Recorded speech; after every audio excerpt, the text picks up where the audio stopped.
Pero bueno, la caída del muro de Berlín reunió en esa capital europea, que es uno de los grandes centros culturales de Europa, Berlín, a los más grandes líderes políticos del viejo continente para celebrar los 20 años de la caída del muro. Bis heute die Welt verändert. Zum Fest der Freiheit begrüßen wir aus diesem Anlass in der deutschen Hauptstadt den regierenden Bürgermeister von Berlin, den Gastgeber des heutigen Abends, Klaus Wowereit, den Premierminister von Großbritannien, Gordon Brown, die Außenministerin der Vereinigten Staaten, Hillary Clinton, den Präsidenten der Republik Frankreich, Nicolas Sarkozy, die Bundeskanzlerin der Bundesrepublik Deutschland, Angela Merkel, den Bundespräsidenten Horst Köhler, Russlands Präsident Dmitri Medvedev, den Vizekanzler der Bundesrepublik Deutschland, Guido Westerwelle, und Staats- und Regierungschefs aus ganz Europa. Herzlich willkommen in Berlin.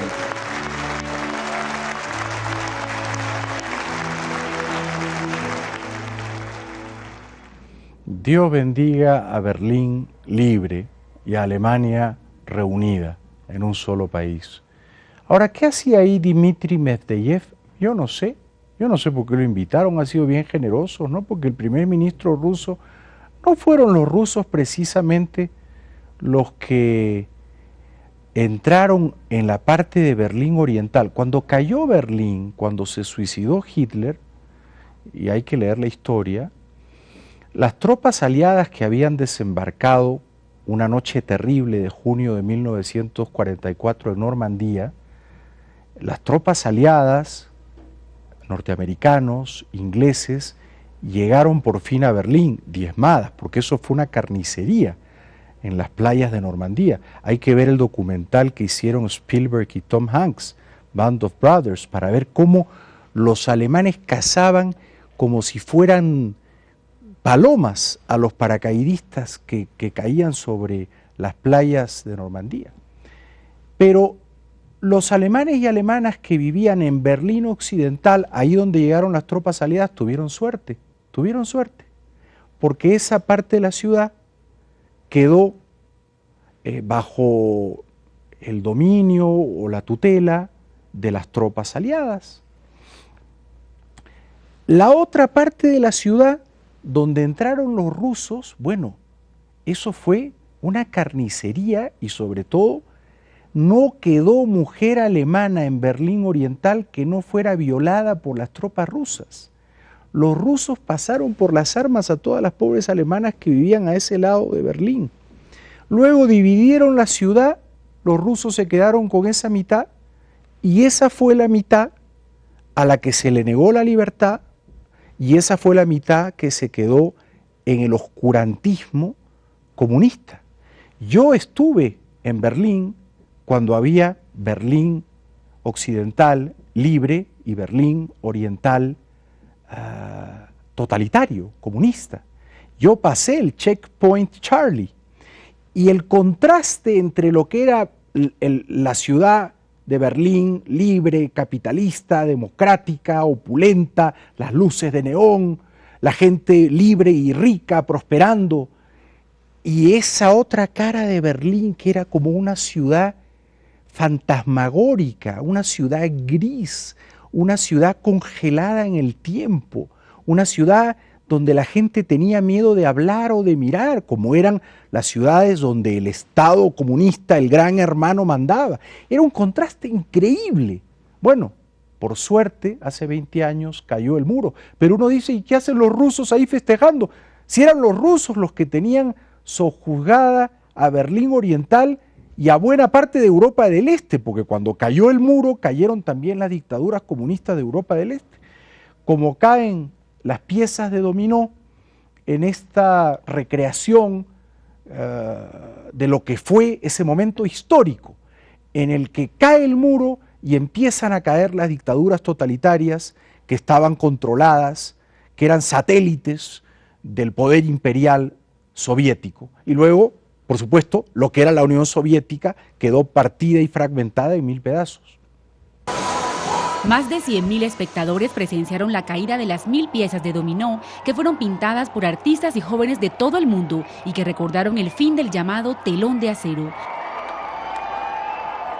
Por eso yo creo que cuando uno revisa la historia, hay mucha gente que habla mal de los yanquis, ¿no?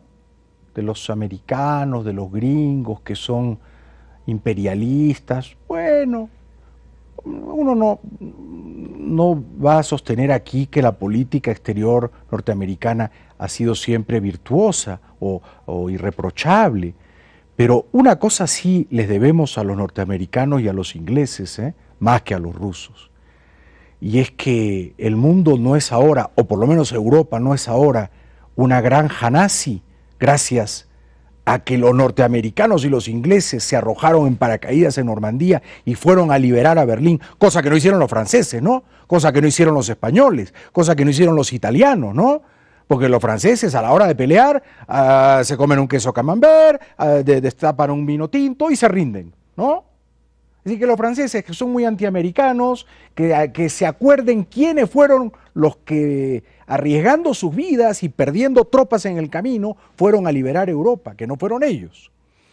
Tampoco los italianos, porque claro, il Duce, Berlusconi, salió huyendo, lo capturaron y lo colgaron, era un aliado de Hitler.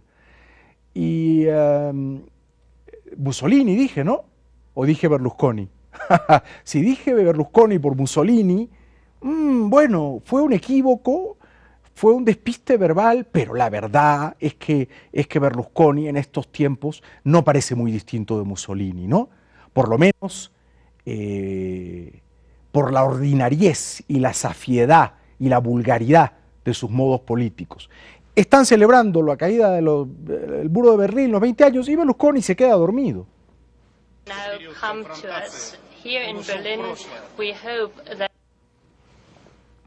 Es normal que Berlusconi se quede dormido en estas ceremonias públicas porque él de noche está atendiendo a las azafatas señoritas de la RAI, ¿no? Entonces, como no duerme de noche, duerme cuando va a estos eventos públicos. Bueno, y la señora Hillary Clinton, que es la canciller de Estados Unidos, la secretaria de Estado de Obama, ella quería ser presidenta, no se le dio, no se le cumplió el sueño, fue hasta Berlín y se abrazó con la canciller alemana Angela Merkel. ¿Cómo han cambiado los tiempos? ¿Sí? Las mujeres ahora tienen, en realidad siempre han tenido el poder, pero ahora lo tienen ya pública y formalmente, ¿no?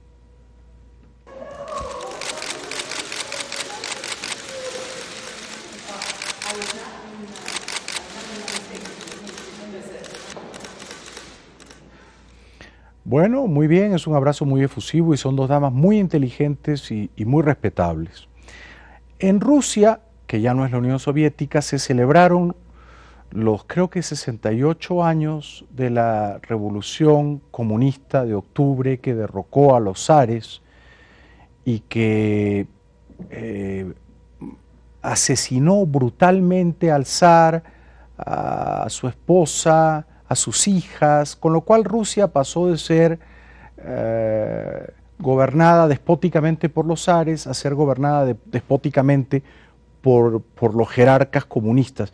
En Rusia no hay una tradición de libertad y ahora decir que hay democracia en Rusia me parece que sería desfigurar la realidad, ¿no? Una ceremonia en la Plaza Roja, cientos de cadetes de la Escuela Militar de Aviación Moscovita y del Instituto Superior de Mando de esta capital, entre otros, marcharon vestidos con uniformes y armamentos del Ejército Rojo, recreando el desfile de hace 68 años. Mucho no han cambiado las cosas porque antes había zares y después Stalin yo creo que fue como un zar, ¿no? Y los jerarcas comunistas que sobrevinieron, que le sucedieron, eran como zares. Y Putin ahora no es un zar, es como un zar. La única diferencia es que no insurgen jóvenes dispuestos a desalojarlo del poder y a matarlo a él y a toda su familia, como hicieron con el pobre zar y su familia, los lunáticos comunistas de la Revolución de Octubre, que yo creo que mucho no hay que celebrar, porque fue una revolución sangrienta, fue una revolución ideológicamente equivocada y que trajo décadas de injusticia, de oprobio, de totalitarismo en la Unión Soviética. Décadas en las que el que no se alineaba con el pensamiento oficial, hay que leer a Solzhenitsyn, iba a un campo de concentración en la Siberia. Esto no habría que celebrarlo, hay que celebrar la caída del muro de Berlín, pero la revolución comunista de octubre que mató al zar y a toda su familia y que trajo décadas de oscurantismo y de totalitarismo en la Unión Soviética, donde los ciudadanos no eran libres, sino eran robots digitados a control remoto por el gran hermano, yo no creo que haya nada que celebrar. Quien quizá probablemente sí lo celebraría sería Chávez, porque Chávez no es un demócrata, Chávez es un enemigo de la libertad, Chávez es un golpista, y Chávez seguramente quisiera que